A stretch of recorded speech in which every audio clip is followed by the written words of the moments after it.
ومن بعد ما كنعطيوه العصا بهاد الطريقة هذه حتى كيرطاب، كندوزو المرحلة التالية وهي كالتالي. وملي كنبغيو نسلقوه خاصو يكون الماء طيب بهاد الدرجه هذه، ونديرو فيه واحد شويه ديال البصله. وهاد الطريقه هذه هي باش غادي نبداو. بسم الله. حتى كيطلعوا لي رجلي بهاد الطريقه هذه، شتيه؟ وكنعاودو نزيدو شويه عاوتاني.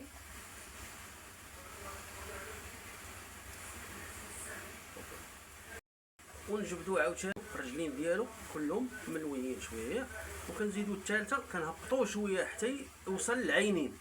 كنخليوها دقيقه ولا جوج دقائق كاع، ما حنا ما زربانينش. ها، وكنعاودو نهزوه تاني حتى كيبان لك عاوتاني الرجلين بهاد الطريقه دارو. شو الرجلين كيولاو.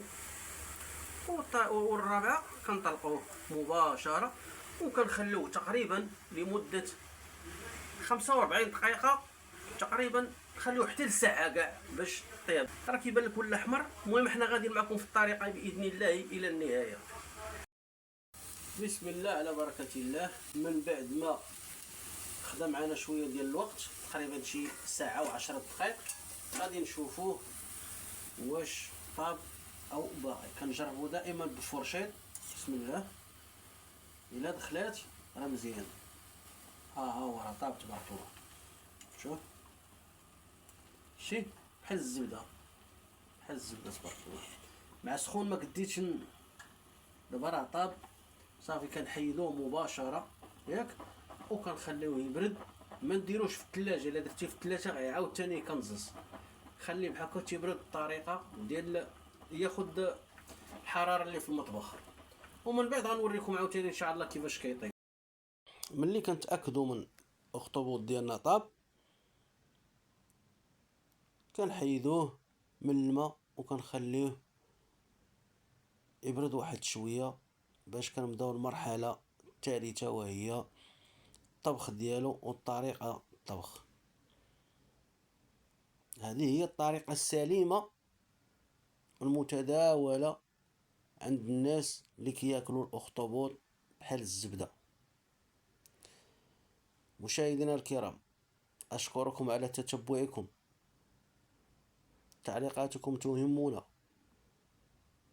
واللي باقي ما مشاركش يشترك معنا. مرحبا، وننتقلوا لمرحله اخرى. وكنحصلوا على هاد النتيجه كما كتشوفوا. كيطيب بحال الزبده، وراه عنده عده استعمالات. يتكال شلاضه، يتكال مع الزيتون داك المخلل، مع الكرنيشو، مع خيزو، مع شيء بهذه الطريقه.